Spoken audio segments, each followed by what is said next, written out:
Olá amigos, estamos aqui na fronteira do Brasil com a Venezuela, na cidade de Pacaraima, exatamente aqui na divisa física, para falar um pouquinho para vocês sobre a lei de imigração brasileira. Ano passado, o Jair Bolsonaro criticou muito, eu também, essa proposta que estava tramitando no Congresso Nacional, e hoje em dia, após a sua aprovação, a gente consegue ver os seus efeitos práticos, maléficos, aqui na ponta. Primeiro efeito, a autoridade que trabalha aqui na fronteira para o Brasil, ela não tem qualquer poder para conseguir brecar uma migração, uma entrada no território nacional. Ele é obrigado a aceitar todo mundo, bastando que a pessoa se diga auto-refugiada.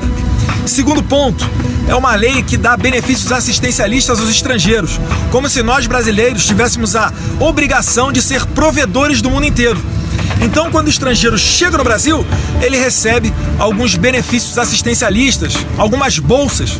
Não tem a menor necessidade dele ter que previamente ter contribuído para receber esse tipo de benefício. Então, o que está acontecendo aqui em Pacaraima?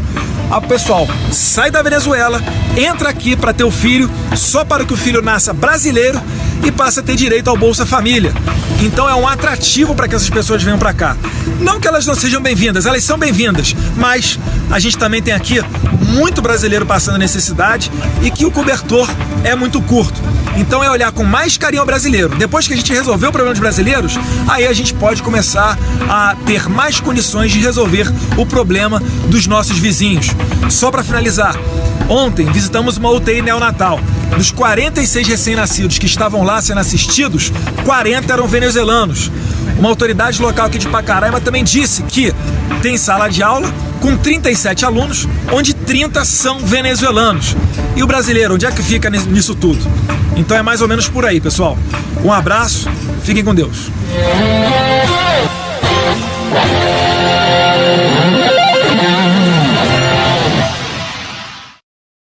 Há mais ou menos um ano, eu vim aqui em Roraima também, visitei Boa Vista e Pacaraima. De lá para cá, em Pacaraima, as coisas mudaram muito. Primeiro, porque existe um fluxo muito maior de venezuelanos. As ruas que antes pareciam de uma cidade pacata, agora parece até a 25 de março, ou um centro movimentado de uma grande cidade. É uma rua com muitas pessoas, muitos venezuelanos comprando comida, carregando mantimento na cabeça para tentar retornar para a Venezuela. Na data específica de hoje, os venezuelanos fecharam a fronteira, então na verdade a brasileira estava aberta, mas só saía da Venezuela para o Brasil quem tivesse autorização da Guarda Nacional Bolivariana. E além disso, a gente também visitou a prefeitura e um hospital local. Esse hospital já praticamente com quase nenhum suporte, uma situação muito calamitosa. E a gente tira como exemplo o hospital que a gente visitou ontem, que na UTI neonatal, das 46 vagas, 40 estavam sendo ocupadas por gestantes venezuelanas, filhos de gestantes venezuelanas. Então a situação é calamitosa, ela exige uma atenção especial do governo federal. Acabou de sair mais uma medida provisória autorizando 230 milhões para esse gerenciamento dessa crise humanitária aqui na Venezuela, mas sempre lembramos que a melhor solução para acabar com todos esses problemas é a saída de Maduro do poder, o regresso da democracia, da normalidade na Venezuela, que aí todos os imigrantes que estão aqui certamente vão retornar para a sua terra natal e botar um fim nessa crise migratória. Muito obrigado. Estamos aqui na cidade de Pacaraima, fronteira do Brasil com a Venezuela. Estamos recebendo algumas informações, algumas delas não tão precisas, mas que ocorre nesse momento na Venezuela uma tentativa de mudança de poder, já que Guaidó, para nós, é o presidente oficial da Venezuela, mas quem exerce o poder de fato é a narcoditadura de Nicolás Maduro. Vale a pena lembrar que o Brasil, por vezes, financiou essa narcoditadura através de obras com empreiteiras, como, por exemplo, o metrô em Caracas, dinheiro esse que foi para lá através do BNDES, e nós nunca vimos de volta aqui. Pelo contrário, o Brasil, inclusive, está pagando essas dívidas pela Venezuela. Dessa maneira, a gente acredita que, espera que a Venezuela esteja vivendo agora um novo momento, que de fato ocorra essa transição da maneira mais democrática possível, mas a gente também sabe que no mundo real, por vezes, é necessário o uso da força, porque é através da força que Maduro se mantém no poder. Com essa transição, se Deus quiser, ocorrendo hoje, a Venezuela vira uma página da sua história começa a caminhar no sentido de acabar com a fome, acabar com a falta de medicamentos, de retorno à democracia. Mas também cabe a nós lembrar que no mundo real, por vezes, nem sempre aquilo que desejamos acontece. E, em caso de derrota, Maduro vai tentar impor a Juan Guaidó remédios muito amargos.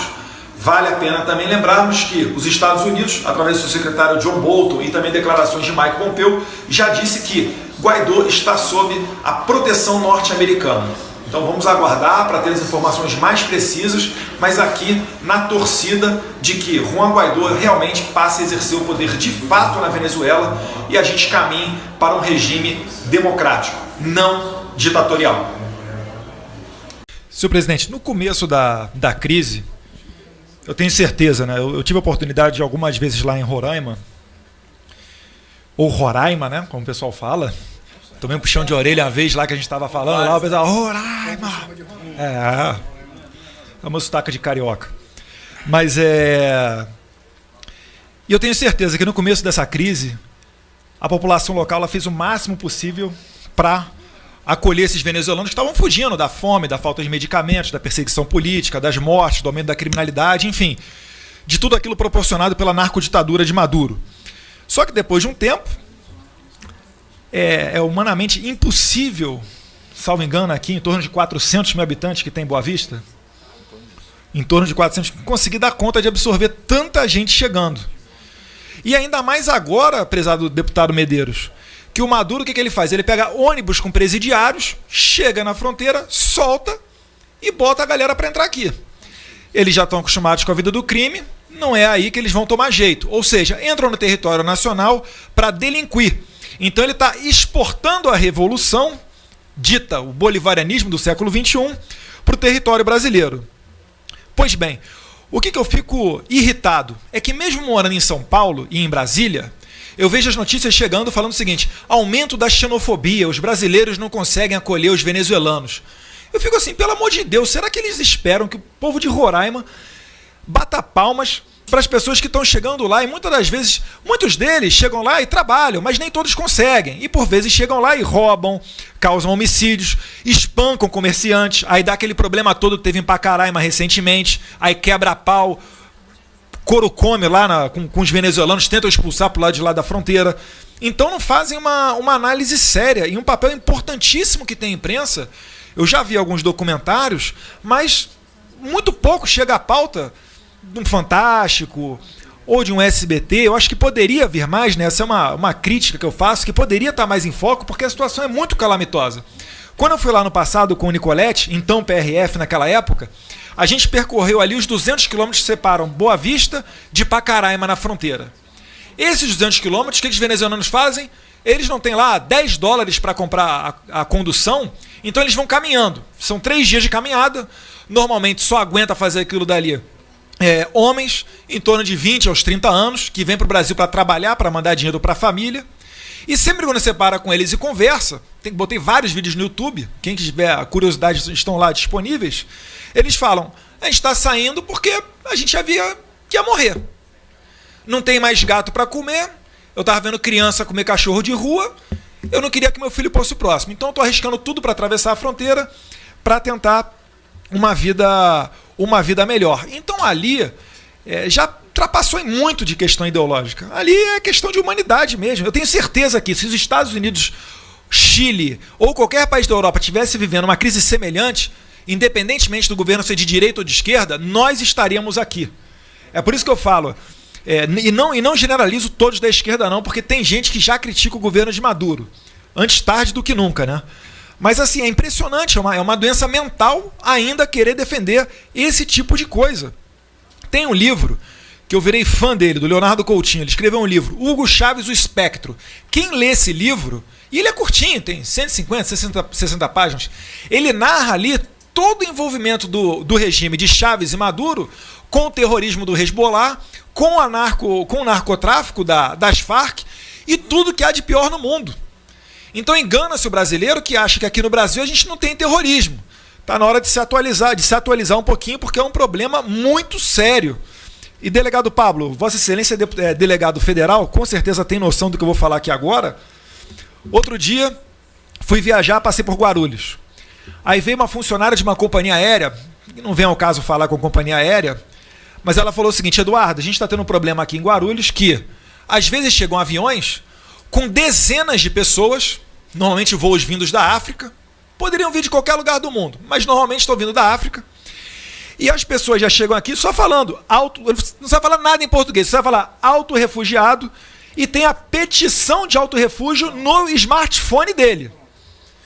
Já chega com o smartphone, com a petição de auto-refúgio. E chega, ela falou que teve um voo que chegou com mais de 30 pessoas nessa situação. Ou seja, isso daí é reflexo do que nós aqui aprovamos ano passado, a contrário senso do Conselho da Consultoria da Casa, daquela nossa nova lei de imigração, que no papel é muito legal, é muito bonzinho, vamos receber todo mundo, só que está chegando uma quantidade de pessoas numa questão desordenada. Eu não sou contra a imigração, não, eu sou descendente italiano. Se eu for contra a imigração, eu sou suicida. Todos nós aqui, se olharmos para a cara de cada um, aqui um vai ter cara de árabe, um cara de europeu, outro cara de africano, e cada um de uma parte do mundo. Agora, será que a gente tem segurança para, por exemplo, mover a embaixada do Brasil para Jerusalém com a tranquilidade de que as nossas fronteiras são controladas? Quais são os países da Europa que têm os melhores índices de criminalidade? Eu respondo: são aqueles que melhor controlam as suas fronteiras. É só citar um dado. Veja a França. País muito semelhante a nós, muito benevolente, e que tem um recorde de atentados terroristas lá. Por quê? Porque o terrorista é igual ao criminoso. Ele só respeita o que ele teme. Então são questões que estão lado a lado.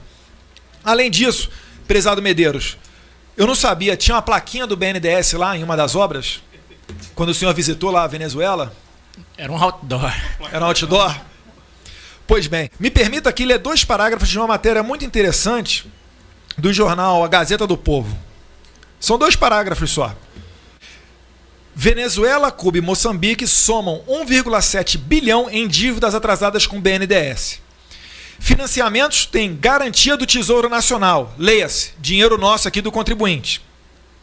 E a conta poderá ficar em Brasília. O projeto de orçamento de 2019 já prevê 1 bilhão e 400 milhões de gastos para cobrir esses calotes. Ano passado nós votamos aqui e tivemos que votar favoravelmente a cobrir essas dívidas, porque senão o Brasil poderia ser sancionado de uma maneira ainda pior. Ou seja, vamos ver quem é que autorizou o empréstimo do BNDES 2016, 2017 ou 2018, muito depois de começar essa crise migratória, porque é uma pessoa totalmente sem noção para autorizar que o nosso dinheiro seja, não emprestado, né, mas doado para esses países. O Brasil financiou essas ditaduras, e eu já concluo já, presidente, financiou essas ditaduras ao redor aqui da América Latina com dinheiro do contribuinte brasileiro. Quando eu fui no Chile, quando eu fui na Colômbia, já recebi gente da Bolívia aqui, eles são doidos só para quê? Para ter informações. Porque eles sabem que isso não foi uma atitude unilateral do Brasil. Isso daí foi um conluio criminoso entre a quadrilha que governava o Brasil e as quadrilhas que governavam outros países, como, por exemplo, o da Venezuela. E aqui, finalizando, senhor presidente, de acordo com o general Girão, de fato, a segurança alimentar é algo a ser visto ali. Porque até isso a narcoditadura do Maduro conseguiu. Criou a figura do traficante de alimento. Lá tudo é tão controlado que até a alimentação é controlada. E a maioria dos venezuelanos, primeiro, eles emagrecem porque não tem alimento para todo mundo, e segundo, eles usam a fome como uma política de Estado. Copiaram o regime político cubano. Então, para você receber alimentação, o que você tem que ter? Tem que ter a tarjeta de la pátria, uma espécie de cartão, bolsa, alguma coisa. E você só recebe a alimentação do governo se tiver essa caderneta. Para estar com essa caderneta em dia, você tem que votar a favor do governo. Lá não existe sigilo de votação. Você tem que participar das manifestações a favor do governo. E assim ele vai criando um ambiente político para dizer que tem pessoas que são a favor do Maduro. Não tem. Tem reféns à sua disposição. E junto com o alimento, a questão energética, que há muito a gente fala, que Roraima não é interligado ao sistema elétrico junto com o restante do Brasil. E não se surpreendam, eu acredito que, muito provavelmente, a situação energética lá vai ficar pior. Já falam que, às vezes, o governo venezuelano ele liga e desliga lá a transmissão de energia para Roraima, Então, quando ele desliga, as termoelétricas têm que funcionar a todo vapor. E é engraçado, né, senador Medeiros, que nessa hora os ambientalistas não reclamam. A termoelétrica poluindo pra caramba e eles não falam nada. O Linhão não pode construir. Não pode construir um Linhão, porque o pessoal ali que manda, a gente sabe quem é. Mas se Deus quiser, junto com as Forças Armadas, a gente vai construir esse Linhão. Está 40 dias sem energia. Não tem mais energia. Está 40 dias sem energia da Venezuela. Então, que já é uma energia 100%. De ruim qualidade. Só termoelétrica. Aquela que vai e volta, queima a sua geladeira, queima a sua televisão e você fica com ninguém para reclamar. Então, senhor presidente, eu agradeço a iniciativa de Vossa Excelência de trazer aqui essa comissão e pode contar com a disposição de todos nós para resolver esse problema, que não é da Venezuela, é de toda a região. Cuba é um câncer na região, exporta esse tipo de regime, mandou para o Brasil aqui, graças a Deus nós tivemos o impeachment, depois mandou para a Venezuela, sugou a Venezuela e agora está começando a sugar o México. Eu não tenho papas na língua e falo, o presidente Obrador do México, em janeiro, no seu primeiro mês de mandato, sabe o que ele fez? Já fez um contrato com os médicos cubanos. Na Venezuela é contrato com médico, é contrato com atleta, é contrato com professor, e lá tem mais de 50 mil cubanos que fazem maduro de fantoche. Para tirar agora é um problema. Aí eu falo que vai ser preciso uso da força, o pessoal fica, quer declarar guerra, Eduardo Bolsonaro contraria as Forças Armadas. O Brasil é um país pacífico. Mas também a gente não pode ficar olhando o nosso vizinho ali morrendo de fome, emagrecendo, e ficar de braço cruzado, achando que o problema é deles, que não é. Estamos vendo aqui prostituição à luz do dia, crise alimentar, problema na energia, fora o aumento da criminalidade em Roraima. Então é isso, senhor presidente. Muito obrigado por ter me permitido a fala.